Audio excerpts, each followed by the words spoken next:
নবীজি 40 বছর আগের জিন্দেগিতে তাকে নবী বলা যাবে না, বুঝছেন তো? এই ফতোয়া দিচ্ছে বাংলার কিছু কিছু আলেম। এরা কি আলেম না জাহেল? বলেন কে কে জাহেল বলেন নারা তাকবীর।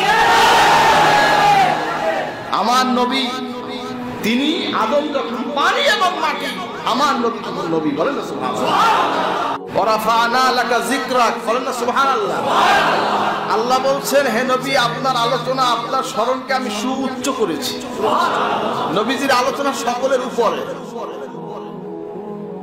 আল্লাহর হাবিব সাল্লাল্লাহু আলাইহি ওয়াসাল্লাম ইরশাদ করেন, কুনতু নবিয়ান ওয়া আদামু বাইনাল মা'i ওয়াত তিন। নবীজি বলছেন, আদম যখন পানি এবং মাটি, আমি তখন নবী, বলেন না সুবহানাল্লাহ। কে নবী? মুহাম্মদুর রাসূলুল্লাহ তখন নবী, বলেন না সুবহানাল্লাহ। যখন আদম আলাইহিস সালাম, যিনি সর্বপ্রথম মানব এই পৃথিবীতে এসেছেন, আল্লাহ তাকে সৃষ্টি করেছেন, সাইয়্যিদনা আদম আলাইহিস সালাতু ওয়াস সালাম, যাকে বলা হয় আদম সফিউল্লাহ, যার লকব ছিল, তিনি এই জমিনে আগমন করেছেন মানুষ হিসাবে। কি হিসাবে? বলেন কি হিসাবে? মানুষ। তার পাজরের হাড় দ্বারা আল্লাহ পাক মা হাওয়া আলাইহিস সালাম সৃষ্টি করেছেন, বলেন না সুবহানাল্লাহ। এই দুইজন মানুষকে আল্লাহ দুনিয়ায় আল্লাহ পাক পাঠিয়েছেন। এই মানুষ দুটোকে যে আল্লাহ সৃষ্টি করেছেন, আদম আলাইহিস সালাম, নবীজি বলছেন যে আদম যখন পানি এবং মাটি, অর্থাৎ কাদা মাটি, পানি এবং কাদায় যখন মিশ্রিত, নবীজি বলছেন তখন হুজুর নবী, বলেন না সুবহানাল্লাহ। সহজ কথা নয়। তিনি আদমের বংশধর, সাইয়েদনা আদম আলাইহিস সালাম, তিনি বংশধর।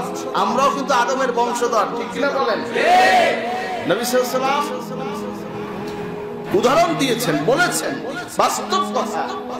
সে যখন পানি এবং মাটি, আমি তখন নবী, নবী তখন নবী, বলেন না সুবহানাল্লাহ। আমাদের দেশে অনেক বক্তা বলে থাকেন যে আল্লাহ নবী সাল্লাল্লাহু আলাইহি ওয়াসাল্লামের 40 বছরের পূর্বের জিন্দেগি, এটাকে নবুয়তি জিন্দেগি বলা যায় না। আস্তে কনকা জলটা ঠান্ডা হয়ে গেল নাকি? যত বড় জোরে গলা আছে চিৎকার দিয়ে বলেন নাউজুবিল্লাহ। আল্লাহ নবী সাল্লাল্লাহু আলাইহি ওয়াসাল্লাম যখন হুজুর তায়েফে গিয়েছিলেন, যেই খচ্চরের পিঠে হুজুর যখন তায়েফে গেছেন, মা হালিমাতুস সাদিয়া রাদিয়াল্লাহু তাআলা আনহা, হুজুরের দুধ মা, তিনি হুজুরকে কোলে নিয়ে রওনা হইলেন। ওই গাধার পিঠে, খচ্চর বা গাধা হবে, এর পিঠে রওনা হইলেন। সবচাইতে দুর্বল ঘোড়া ছিল সেটা, গাধা ছিল সেইটা, যানবাহন। আদিকালে যানবাহন ছিল খচ্চর, ঘোড়া, এগুলি ছিল আদিকালে যানবাহন।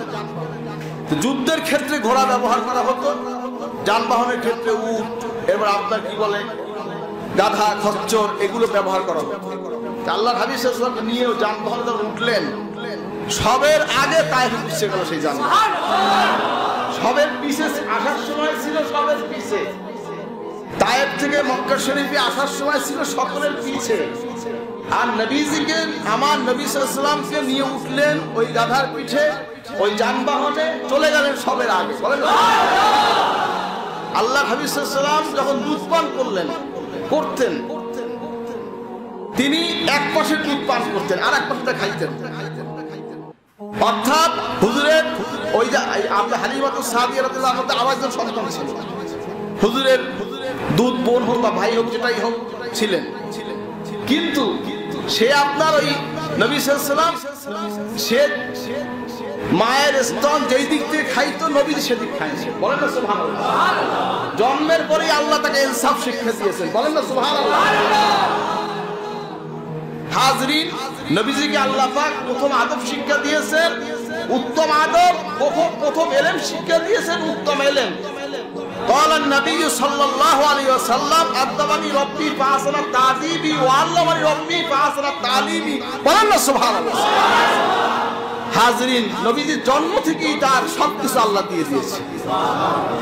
হাজরিন ভাইরা আমার, হাজরিন, রাসূল পাক সাল্লাল্লাহু আলাইহি ওয়াসাল্লাম তিনি সে তায়েফের ময়দানে যখন তার আপনার কি বলে দুম্বা চড়াচ্ছে, পিছে পিছে সে ঘুরতেছে।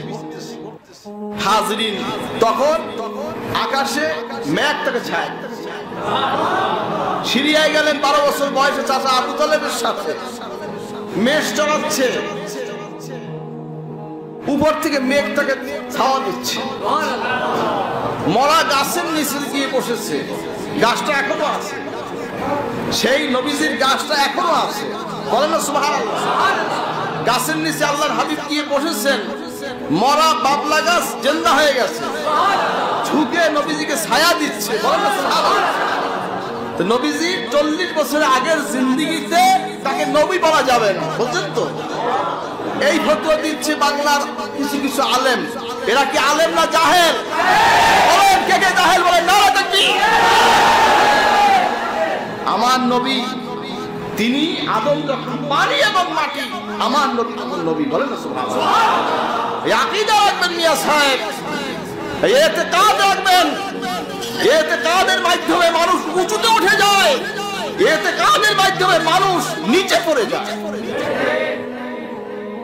তার বুজুর্গি, তার বাহাদুরি, তার ফতর, তার ইলম ছিন্ন বিচ্ছিন্ন হয়ে যায়, মিসকাল হয়ে যায় মিয়া সাহেব।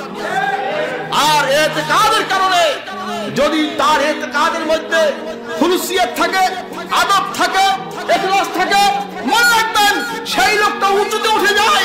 তামাম পৃথিবীর মানুষ যদি তার সাথে বিশ্বাসঘাতকতা করে, পশ্চিম কালেও তার একটা চুল ছাড়তে পারে না। ঠিক কিনা বলেন?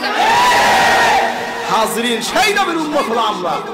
মায়ার নবী, দয়ার নবী, রহমতের নবী, তিনি হলেন আমার নবী, আপনার নবী, বিশ্ব নবী হযরত মুহাম্মদ মুস্তাফা সাল্লাল্লাহু আলাইহি ওয়াসাল্লাম। সুবহানাল্লাহ। আজও রওজা শরীফে হুজুর আমার জন্য আপনারা দোয়া করছেন, আমাদের সালামের জবাব হুজুর দিচ্ছেন। আল্লাহর হাবিব সাল্লাল্লাহু আলাইহি ওয়াসাল্লাম জিজ্ঞাসা করলেন সাহাবায়ে কেরাম, ইয়া রাসূলুল্লাহ, উত্তম কারা? নবীজি বললেন, এরপর কিছু সময় পর হুজুরকে কোশ্চেন করে, হুজুর আপনি বলেন উত্তম কারা? নবীজি বললেন, পরে যারা আসতেছে তারা। সাহাবায়ে কেরাম কি বলে, আমরা উত্তম না? সাহাবায়ে কেরাম তো উত্তমই, কি ঠিক কিনা বলেন? অবশ্যই উত্তম। হুজুর বললেন, হুজুর আবেগী হয়ে গেলেন, চোখে পানি টলটল করছে। হুজুর বলছেন, আমাকে যারা দেখে নাই, না দেখে যারা ঈমান আনছে, বলেন সুবহানাল্লাহ।